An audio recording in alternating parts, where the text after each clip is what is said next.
بسم اللہ الرحمن الرحیم۔ السلام علیکم۔ حضرت یوشع بن نون علیہ السلام کی نبوت اہل کتاب کے ہاں متفقہ طور پر مسلمہ ہے۔ سامری فرقہ کے یہودی حضرت موسیٰ علیہ السلام کے بعد حضرت یوشع بن نون علیہ السلام کے سوا کسی نبی کی نبوت کا قائل نہیں، لیکن تورات میں ان کی نبوت کا ذکر صراحت سے موجود ہے۔ وہ دوسرے انبیاء کرام کا انکار کرتے ہیں، حالانکہ وہ بھی سچے نبی تھے اور گزشتہ وحی الہی کی تصدیق کرتے تھے۔ اللہ تعالیٰ نے ان منکروں پر قیامت تک لعنتیں برساتا رہے۔ حافظ ابن جریر رحمۃ اللہ علیہ اور دوسرے مفسرین نے امام محمد بن اسحاق رحمۃ اللہ علیہ سے نقل کیا ہے کہ حضرت موسیٰ علیہ السلام کی حیات مبارکہ کے آخری ایام میں حضرت موسیٰ علیہ السلام کی نبوت حضرت یوشع علیہ السلام کی طرف منتقل کر دی گئی تھی۔ چنانچہ حضرت موسیٰ علیہ السلام حضرت یوشع علیہ السلام سے ملاقات کرتے اور ان سے نئے نازل ہونے والے احکام معلوم کیا کرتے تھے۔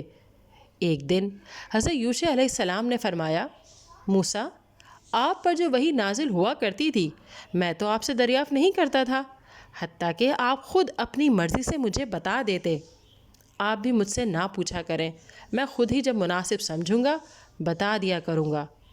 اس وقت موسیٰ علیہ السلام زندگی سے بیزار ہو گئے اور آپ کا دل چاہا کہ فوت ہو جائیں، لیکن محمد بن اسحاق رحمۃ اللہ علیہ کی یہ روایت درست نہیں، کیونکہ موسیٰ علیہ السلام پر وفات تک وحی اور شرعی احکام کا نزول جاری رہا۔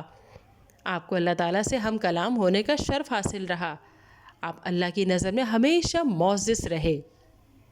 اگر محمد ابن اسحاق رحمۃ اللہ علیہ نے یہ بات اہل کتاب سے نقل کی ہے تب بھی درست نہیں، کیونکہ جس کتاب کو وہ تورات کہتے ہیں اس میں بھی یہی مذکور ہے کہ حضرت موسیٰ علیہ السلام پر حیات مبارکہ کے آخری تک حسب ضرورت وحی نازل ہوتی رہی۔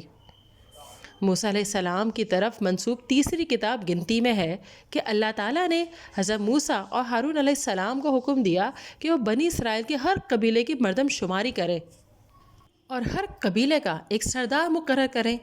اس کا مقصد یہ تھا کہ وہ جبارین سے مقابلے کی تیاری کریں جن سے میدان طیہ میں نکلنے کے بعد مقابلہ ہونے والا تھا۔ یہ اس دور کی بات ہے جب انہیں میدان طیہ میں پھرتے ہوئے 40 سال پورے ہونے کو تھے۔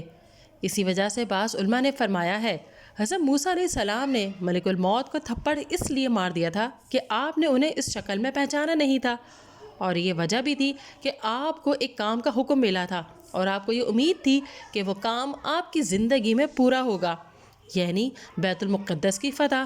لیکن اللہ کی تقدیر کا یہ فیصلہ تھا کہ یہ کام موسیٰ علیہ السلام کی زندگی میں پورا نہ ہو، بلکہ آپ کے خادم حضرت یوشع بن نون علیہ السلام کے ہاتھوں پورا ہو۔ ارشاد ربانی ہے، اور اللہ نے بنی اسرائیل سے عہد و پیما لیا اور انہی میں سے 12 سردار مقرر کیے، اور اللہ تعالیٰ نے فرما دیا، یقیناً میں تمہارے ساتھ ہوں اگر تم نماز قائم کرو گے اور زکوٰۃ دیتے رہو گے اور میرے رسولوں کو مانتے رہو گے اور ان کی مدد کرتے رہو گے اور اللہ کو اچھا قرض دیتے رہو گے تو یقیناً میں تمہاری برائیاں تم سے دور رکھوں گا اور تمہیں ان جنتوں میں لے جاؤں گا جن کے نیچے چشمے بہہ رہے ہیں۔ اب اس عہد و پیما کے بعد بھی جو تم میں سے انکاری ہو جائے وہ یقیناً راہ راست سے بھٹک گیا۔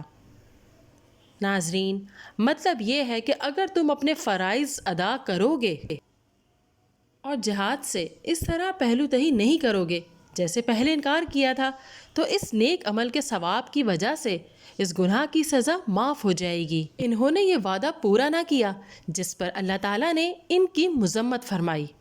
ناظرین، اگر ویڈیو پسند آئی ہے تو اسے لائک کیجئے، شیئر کیجئے، کمنٹ دیجئے اور چینل کو ضرور سبسکرائب کیجئے۔